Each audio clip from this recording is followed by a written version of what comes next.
नमस्कार, मी श्वेता. तुम्ही पाहताय न्यूज 18 लोकमत. बुलेटिनमध्ये तुमचं स्वागत. पुढच्या अर्ध्या तासात आंतरराष्ट्रीय घडामोडींचा आढावा घेऊयात जगाच्या पाठीवरमध्ये. इंडोनेशियातल्या हॉस्पिटलमध्ये दाखल होणाऱ्यांची कोरोना रुग्णसंख्या वाढतीये. त्यामुळे सरकारनं मोठ्या प्रमाणात लसीकरण हाती घेतलंय. मोठ्या स्पोर्ट्स स्टेडियमवर अनेक जण रांगा लावून लसीची वाट बघत होते. कोविड रुग्णांच्या संख्येत वाढ होणार असल्याचा इशारा रेड क्रॉसनं दिला होता. त्यामुळे चाचण्या, लसीकरण आणि वैद्यकीय उपचारांमध्ये वाढ करण्याची गरज त्यांनी व्यक्त केली. जकार्ताच्या बाहेर असलेल्या मुख्य स्टेडियममध्ये दर दिवशी 25,000 जणांना लस देण्याचं उद्दिष्ट स्थानिक प्रशासनाने ठेवलंय. मेनलँड चायनामध्ये गुरुवारी आणखी 18 जणांना कोरोनाची लागण झाली. गुआंगडोंग प्रांतामध्ये 8, फुजियान प्रांतामध्ये 5, शांघायमधल्या 3 यामध्ये समावेश आहे. गुरुवारी एकाही कोरोना बळीची नोंद झाली नसल्याची माहिती राष्ट्रीय आरोग्य आयोगानं शुक्रवारी आपल्या दैनंदिन अहवालात दिली. गेल्या 3 दिवसांपासून स्पेनच्या कॅटालोनिया प्रांतामध्ये 5,000पेक्षा अधिक कोरोना रुग्णांची नोंद होतीये. शनिवारी 5,379 कोरोना रुग्णांची नोंद झाली. त्यामुळे संक्रमितांची एकूण संख्या 7,26,544 वर पोहोचली आहे. 10 ते 29 वर्ष वयोगटातल्या तरुणांमध्ये संसर्ग अधिक असल्याचं दिसून आलंय. जूनमध्ये निर्बंध शिथिल केल्यानंतर मद्यपानासाठी बाहेर पडत असलेल्या तरुणाईमध्ये हे प्रमाण वाढतंय.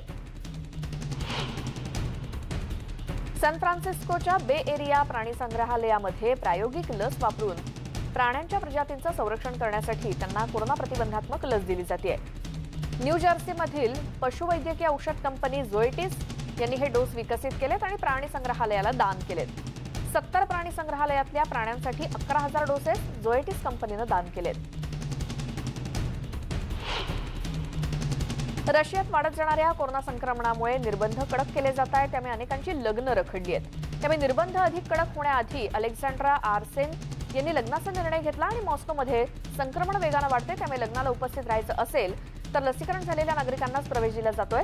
6 महिन्यांपूर्वी कोरोनामुक्त झालेले नागरिक किंवा 72 तासांपूर्वी कोरोना चाचणी आलेले नागरिक, कोरोना टेस्ट निगेटिव्ह असलेले नागरिक आपले रिपोर्ट दाखवून उपस्थित राहू शकतात. लग्नासाठी QR कोड सुद्धा आवश्यक आहे. कोरोना संक्रमण वाढलेल्या काही भागात पोर्तुगालमध्ये रात्री 11 वाजल्यापासून संचारबंदीची घोषणा करण्यात आली आहे. लिस्बन आणि पोर्टोमधल्या 45 महापालिका क्षेत्रांसाठी हे नियम आहेत. रेस्टॉरंट्स, कॅफेज रात्री 10:30 पर्यंत खुले राहणार आहेत. उपस्थितीवर सुद्धा मर्यादित संख्येची अट कायम आहे. डेल्टा व्हेरियंटमुळे रुग्णसंख्या वेगानं वाढल्याचं आरोग्य अधिकाऱ्यांनी सांगितलंय. त्यामुळे गुरुवारी 2,500 संक्रमितांची नोंद झाली. मलेशियामध्ये क्वालालंपूरमध्ये काही भागात शनिवारपासून 2 आठवडे निर्बंध कडक करण्यात आलेत. सेलनगरमधल्या 34, क्वालालंपूरमधल्या 14 भागात नागरिकांच्या हालचालींवरती निर्बंध लावण्यात आलेत. 10 किलोमीटर परिसरात कुटुंबातल्या एकाच व्यक्तीला दुकानामध्ये जाण्याची परवानगी आहे. तर रात्री 8 वाजल्यापासून संचारबंदी लागू केली जाते. अन्नपदार्थ, औषधं, मास्क या अत्यावश्यक सेवेतल्या दुकानांनाच व्यवसायाची परवानगी आहे.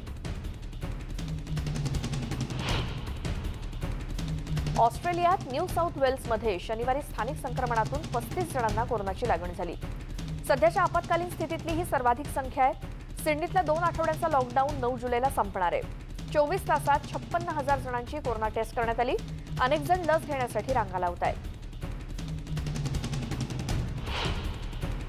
भारतामध्ये 43,071 नव्या कोरोना संक्रमितांची नोंद झाल्यानं एकूण पॉझिटिव्ह रुग्णांची संख्या 3,05,45,433 वर पोहोचली आहे. 955 कोरोना बळींची नोंद झाल्यानं एकूण बळींची संख्या 4,02,005 इतकी झाली.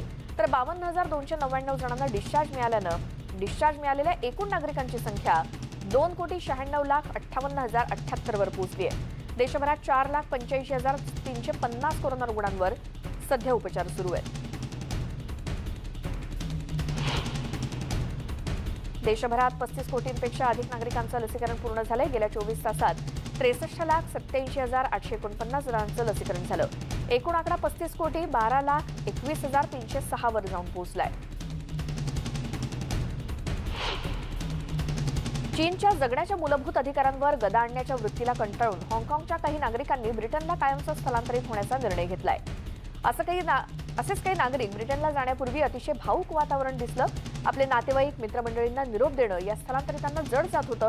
गेल्या वर्षापासून चीननं अंशतः स्वायत्त असलेल्या हाँगकाँगमध्ये कडक राष्ट्रीय सुरक्षा कायद्यांची अंमलबजावणी करायला सुरुवात केली.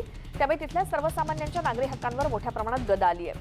आपल्या मुलांच्या भवितव्यासाठी अखेर काही जणांनी जड अंतःकरणानं परदेशी स्थलांतरित होण्याचा निर्णय घेतलाय.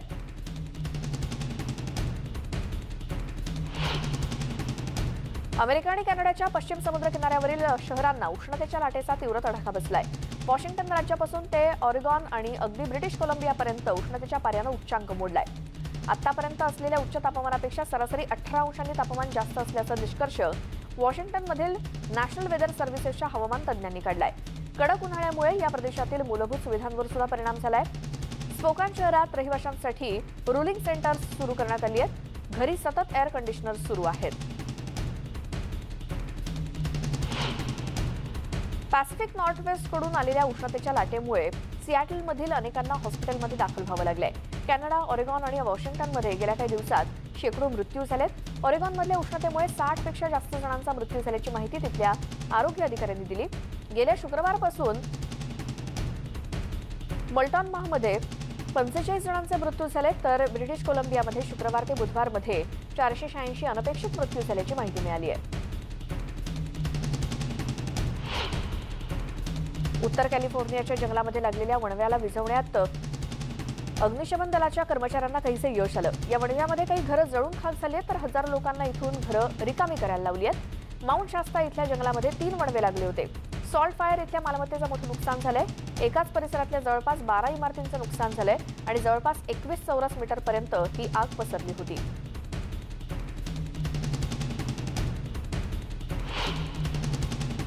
दक्षिण कॅलिफोर्नियामध्ये सोमवारी आगीवर नियंत्रण मिळवण्याच्या घटनांमध्ये वाढ झाली आहे, कारण राज्यभरात उच्च तापमान आणि कोरडी स्थिती कायम आहे. लॉस एंजेलिसच्या पूर्वेस सॅन बर्नार्डिनो नॅशनल फॉरेस्टच्या परिसरामध्ये आग लागण्याच्या घटना सतत घडल्या आहेत.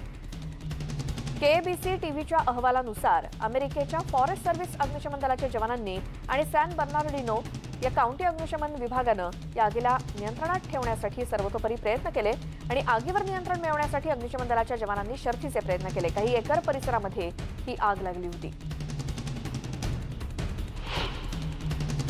झेक प्रजासत्ताकमध्ये आग्नेय दिशेने आलेल्या तुफान वादळाच्या झटक्यानं ज्या गावांचं मोठं नुकसान झालं होतं आणि 6 नागरिकांचा बळी घेतला होता, मात्र फुटबॉलमुळे गावातलं वातावरण काहीसं बदललंय आणि रहिवाशांनी फुटबॉल खेळाचा आनंद घेतलाय. फुटबॉलमुळे सध्या गावात आनंदाचं वातावरण आहे. अनेक स्थानिक गावकऱ्यांनी एकत्रित येत नोवावेस शहरातील खराब झालेल्या शाळेसमोरील जमिनीवर बसून मोठ्या स्क्रीनवर खेळाचा आनंद लुटला. झेक प्रजासत्ताकच्या इतिहासातलं सर्वात विध्वंसक मानलं जाणारं दुर्मिळ वादळ इथे येऊन गेलं, ज्यामुळे संपूर्ण देशाला मोठा तडाखा बसला आणि 7 गावं आणि खेड्यांचं या वादळामुळे मोठ्या प्रमाणात नुकसान झालंय. शनिवारी राजधानी पोर्ट ऑफ प्रिन्स मधील हैतीचे रहिवासी अन्न खरेदी करण्यात व्यस्त होते, कारण उष्णकटिबंधीय वादळानं इथल्या नागरिकांचं मोठं नुकसान झालेलं आहे.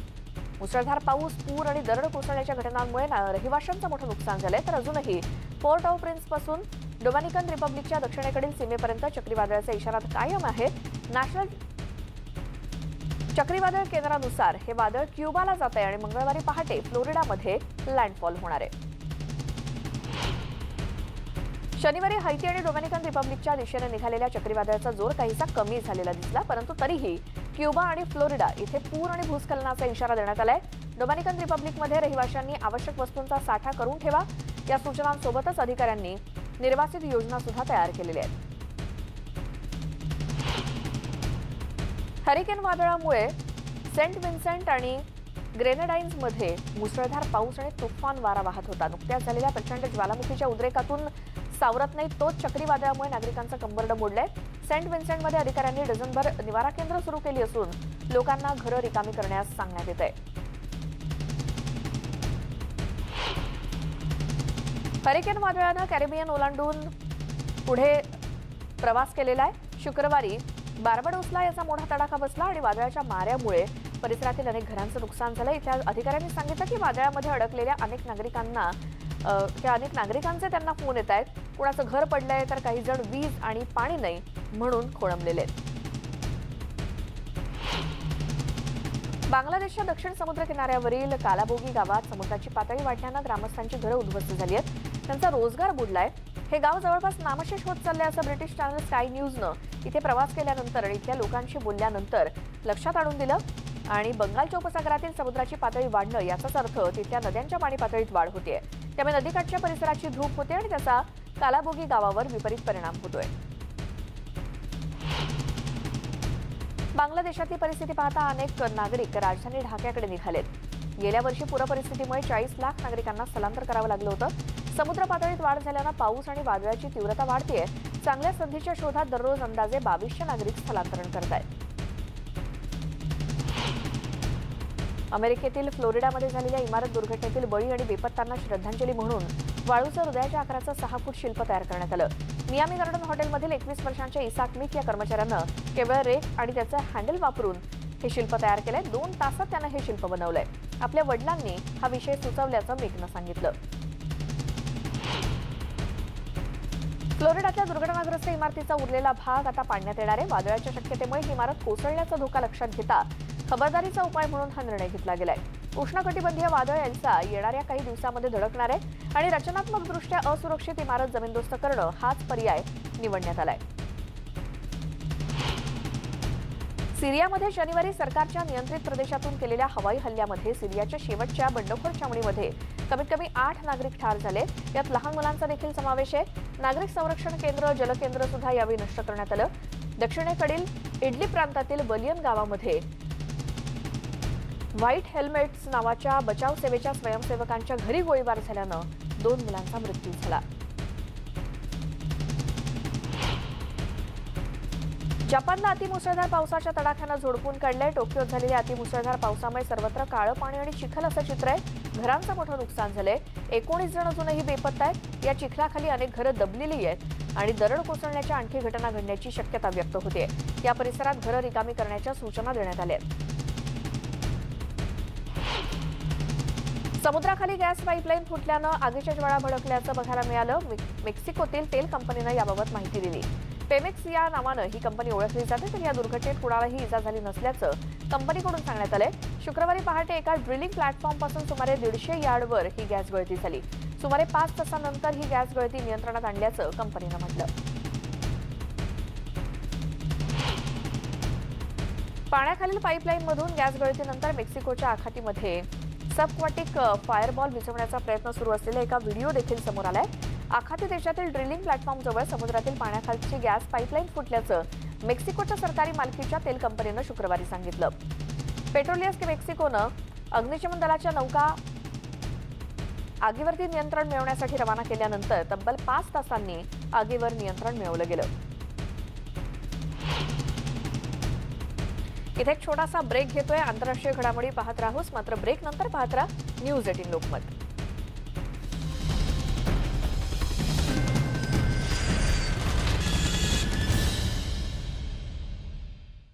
ब्रेकनंतर बुलेटिनमध्ये तुमचं स्वागत. पाहूयात आणखी काही आंतरराष्ट्रीय घडामोडी. पेरूमध्ये राष्ट्रपतीपदाच्या उमेदवाराचे शेकडो समर्थक शनिवारी लिमाच्या रस्त्यावरती उतरले होते आणि गेल्या महिन्यात झालेल्या निवडणुकीच्या निकालासंदर्भात अधिकाऱ्यांनी निर्णय घेण्याची मागणी केली. डावे उमेदवार पेड्रो कॅस्टिलो यांनी पुराणमतवादी फुजिमोरी यांच्यावरती विजय मिळवला. परिणामी फुजिमोरी यांनी आणि त्यांच्या पक्षानं या निवडणुकीला आव्हान दिलं. कोणताही ठोस पुरावा न देता हजारो मतपत्रिकांचा घोटाळा असल्याचा आरोप करणाऱ्या फुजिमोरी यांनी केलेल्या तक्रारीवर राष्ट्रीय निवडणूक आयोगानं अद्याप काही निर्णय घेतलेला नाही. शनिवारी मिशिगन चेरी फार्मला भेट देऊन अध्यक्ष जो बायडन यांनी आपल्या द्विपक्षीय पायाभूत सुविधा पॅकेजेस आणि कुटुंब आणि शैक्षणिक गुंतवणुकीसाठी अतिरिक्त योजनांसंदर्भात चर्चा केली. चेरीची तोडणी करणाऱ्या ग्वाटेमालाच्या 2 जोडप्यांची त्यांनी गप्पा मारताना अध्यक्षांनी आपली इमिग्रेशनची योजना देखील आखली. डेमोक्रॅटिक गव्हर्नर ग्रेचन व्हिटमर ज्यांनी राष्ट्रीय चेरी महोत्सवाचं आयोजन केलं ते देखील जो बायडन यांच्यासोबतच्या चर्चेमध्ये सहभागी झाले. प्राईड परेडमध्ये भाग घेण्यासाठी हजारो लोक शनिवारी माद्रिदच्या रस्त्यावर उतरले होते. कोरोना महामारीमुळे सुरक्षेच्या कारणामुळे गेल्या वर्षी ऑनलाईन पद्धतीनंच कार्यक्रम पार पडला होता. मात्र यावर्षी कोरोना नियमांचं पालन करत ठरवून दिलेल्या लोकसंख्येच्या मर्यादेत माद्रिदच्या रस्त्यावर नागरिकांनी हजेरी लावली. तर या परेडमध्ये सहभागी झालेले जादूगार डेव्हिड मारोटो यांनी आशा व्यक्त केली की लवकरच ही आव्हानात्मक परिस्थिती दूर होऊन आपण पूर्वीसारखं आयुष्य जगू शकू. तुर्कस्तानच्या इस्तांबूलमध्ये शेकडो महिलांनी निदर्शनं केली. महिलांचं हिंसाचारापासून संरक्षण करणारा आंतरराष्ट्रीय करार तुर्कस्ताननं अधिकृतपणे मागे घेतल्याचा निषेध म्हणून ही निदर्शनं झाली. पोलिसांनी हा संपूर्ण परिसर बंद केला होता, पण नंतर बॅरिकेड्स काढून छोट्या मोर्चाची परवानगी देण्यात आली. शहरातील सगळे मुख्य फुटपाथ रंगीत बॅनर्सनं सजवण्यात आले होते. सप्तरंगी आणि महिलांविषयक ध्वज अनेकांनी हातात घेतले होते. राष्ट्राध्यक्ष रेसेप एर्डोगन यांनी हा करार मागे घेण्यावर भर दिला. या कराराला इस्तंबूल कन्व्हेन्शन म्हणून ओळखलं जातं. शुक्रवारी 2 जुलैला डचेस ऑफ केम्ब्रिजनं विम्बल्डन टेनिस स्पर्धेला भेट दिली. यावेळी त्यांनी ऑल इंग्लंड लॉन टेनिस आणि क्रिकेट क्लबचे संरक्षक असलेले ब्रिटिश राजघराण्याचे टीम हेनमन यांच्यासोबत बाहेरील कोर्टवर सामना पाहिला आणि त्यानंतर त्यांनी मैदानावरच्या स्वयंपाकघरामध्ये चॅम्पियनशिपसाठी अन्न तयार करण्यास सुद्धा मदत केली. अमेरिकेतले दिवंगत गायक जिम मॉरिसन यांना श्रद्धांजली वाहण्यासाठी पॅरिसमध्ये त्यांच्या चाहत्यांनी गर्दी केली. त्यांच्या 50व्या स्मृतिदिनानिमित्तानं light my fire, break on through अशा त्यांच्या गाजलेली गाणी गाऊन त्यांच्या स्मृतींना उजाळा देण्यात आला. या परिसरात अल्कोहोल, धूम्रपान आणि मोठ्या आवाजात गाणी ऐकायला बंदी घालण्यात आली होती.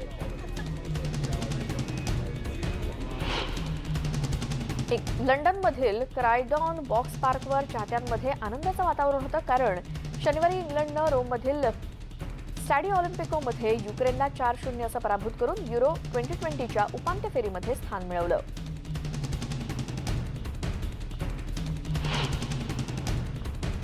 युरो 2020च्या उपांत्यपूर्व फेरीत इंग्लंडनं 4-0 पराभूत करूनही युक्रेनच्या चाहत्यांनी शनिवारी कीव येथे जल्लोष केला.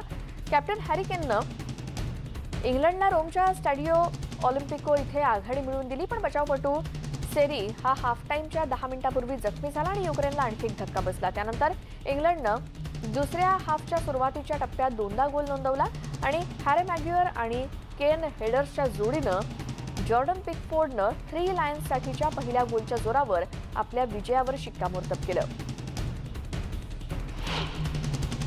युरो 2020च्या उपांत्यपूर्व फेरीत रेड अँड व्हाईटनं झेक प्रजासत्ताकचा 2-1 पराभव केल्यानंतर डेन्मार्कच्या चाहत्यांनी शनिवारी रात्री अझरबैजानच्या बाकू इथे आनंद साजरा केला. उपांत्य फेरीत आता त्यांचा सामना वेम्बली स्टेडियमवर इंग्लंडशी होईल आणि 1992 नंतर प्रथमच युरोपियन चॅम्पियनशिपमध्ये डेन्मार्कनं इथपर्यंत मजल मारली.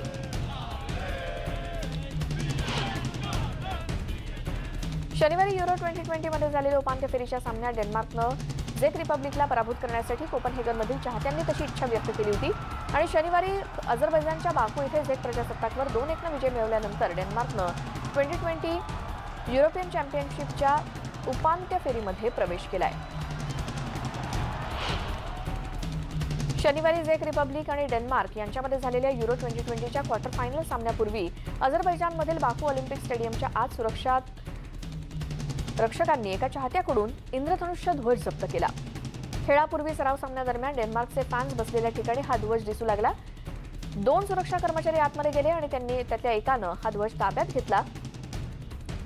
UEFAनं शुक्रवारी सांगितलं की बाकू आणि सेंट पीटर्सबर्गमधील क्वार्टर फायनल गेम्समध्ये इंद्रधनुष्याच्या रूपामध्ये प्रायोजकांकडून जाहिरात बोर्ड दर्शवले जाणार नाहीत.